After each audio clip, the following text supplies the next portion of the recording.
बहू, वो प्रॉपर्टी तुम्हारी है, ना कि तुम्हारे माता पिता की।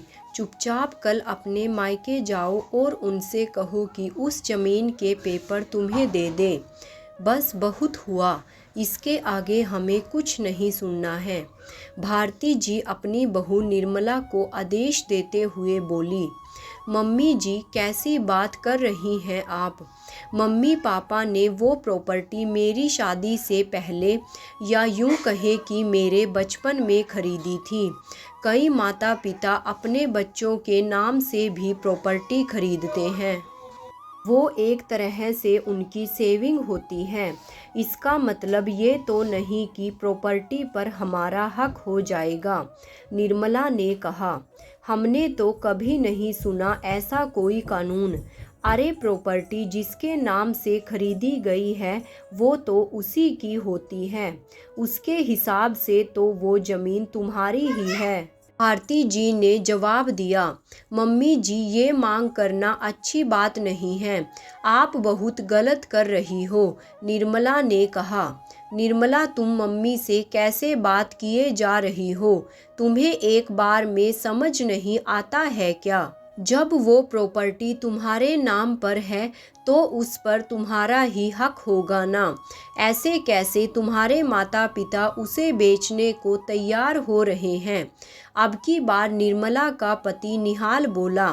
निहाल, तुम तो पढ़े लिखे समझदार हो, कैसी बातें कर रहे हो तुम? मैं अपने मम्मी पापा से जाकर कैसे कहूँ कि मुझे ज़मीन के पेपर दे दो, जबकि उसे खरीदने में मेरा तो कोई योगदान ही नहीं है, निर्मला ने कहा। हम तुमसे कोई गलत चीज़ लाने की बात नहीं कर रहे हैं। हम तुमसे वही चीज़ लाने के लिए कह रहे हैं जो तुम्हारी अपनी है, और तुम्हारी प्रॉपर्टी को बेचकर वो पैसा वो लोग इस्तेमाल करना चाह रहे हैं। यह तो गलत है ना।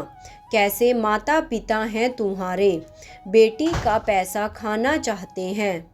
भारती जी फिर बोली। निर्मला, अगर तुमसे नहीं बोलने बनता तो कल मैं खुद चलूँगा तुम्हारे साथ। मैं ही कल तुम्हारे पापा मम्मी से बात कर लूँगा। बस बात यही ख़त्म करो। निहाल ने ये कहकर बात को ख़त्म कर दिया और दोनों माँ बेटे उठकर अपने अपने कमरे में आ गए। निर्मला वहीं हॉल में सोफे पर बैठ गई। उसे समझ ही नहीं आ रहा था कैसे अपने ससुराल वालों को समझाए। निर्मला की 4 साल पहले निहाल के साथ शादी हुई थी। घर में सासू माँ भारती जी, पति निहाल और उसकी एक छोटी बहन नैना थी, जिसकी अभी पिछले साल ही शादी की थी, और साथ ही उनकी एक 3 साल की बेटी प्रिया थी। सब कुछ सही चल रहा था, कोई परेशानी नहीं थी।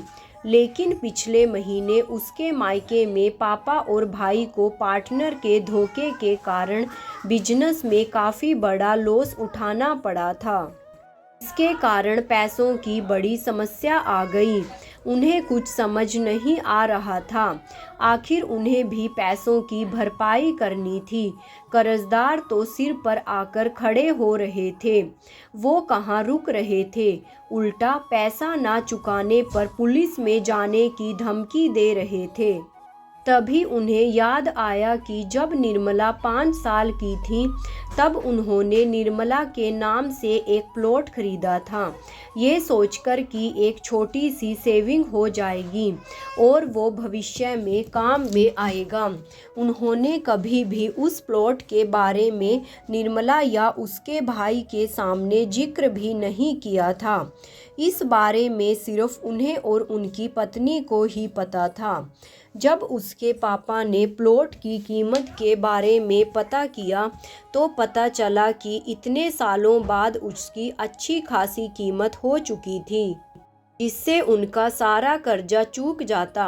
इसलिए अभी 2 दिन पहले उन्होंने निर्मला को फ़ोन लगाया था और उन्होंने बताया कि उन्हें एक ज़मीन बेचनी है जिस पर निर्मला के सिग्नेचर होने हैं, क्योंकि वो ज़मीन उन्होंने उसके नाम से खरीदी थी।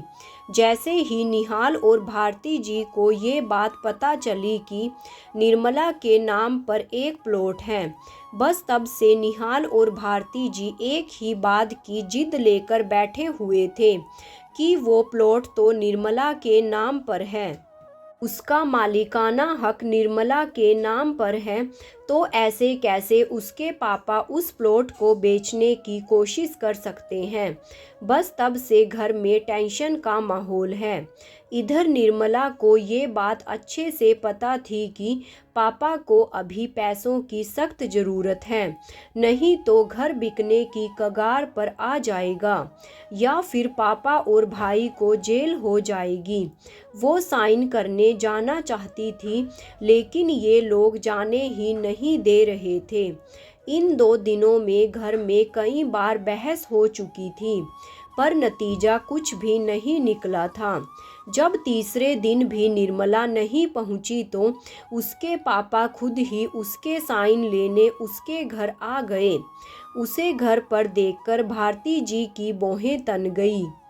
उन्होंने उसी समय निहाल को भी फ़ोन करके बुला लिया। जब तक निहाल घर नहीं आया, भारती जी ने निर्मला को उसके पापा के सामने आने तक नहीं दिया। जब निहाल घर पर आ गया तो उसे देखते ही निर्मला के पापा ने पूछा, दामाद जी क्या बात है, निर्मला से क्यों नहीं मिलने दिया जा रहा मुझे, ताकि आप उसे बहला फुसला कर साइन ना करवा लो, भारती जी ने कहा। सुनकर उसके पापा हैरानी से देखने लगे। तब निहाल ने कहा, पापा जी आपको शर्म नहीं आती अपनी बेटी के हक को मारते हुए। अरे जो ज़मीन आपने अपनी बेटी के नाम से खरीदी है, आप उसे कैसे बेच सकते हो। आप पर कर्जा हुआ है तो वो तो आप लोगों की गलती के कारण हुआ है। इतना क्या विश्वास करना अपने पार्टनर पर, लेकिन इसका मतलब ये नहीं कि अपने कर्जे को चुकाने के लिए आप अपनी बेटी की संपत्ति को बेच दो। उस पर सिर्फ और सिर्फ हमारा हक है। निहाल की बातें सुनते ही पापा समझ गए कि आखिर बात क्या है। तब उन्होंने कहा, बेटा वो ज़मीन मैंने सिर्फ बचत के तौर पर खरीदी थी कि कल को अगर भविष्य में ज़रूरत पड़ी तो उसे बेचकर काम में ले लेंगे। भला उस पर आपका हक कैसे हुआ। और ये बात जो आप कह रहे हो, ये बात क्या आप निर्मला से कहलवा सकते हो। उससे क्या कहलवाना है, वो तो मायके के लाड प्यार में अंधी हो रही है। उसे अपना भला बुरा समझ में नहीं आता, साइन करने को तैयार हो रही है। लेकिन हमें भी तो सोच समझकर फैसला लेना है। आखिर संपत्ति का सवाल है, भारती जी बीच में ही बोली। पर समधन जी, वो संपत्ति तो मेरी खरीदी हुई है, जो भी एक बचत के तौर पर खरीदी गई थी। ये फैसला तो मेरा होगा, ना कि मुझे उसका क्या करना है, निर्मला के पापा ने कहा। अरे वाह, बेटी की संपत्ति पर आप कैसे हक जमा सकते हैं।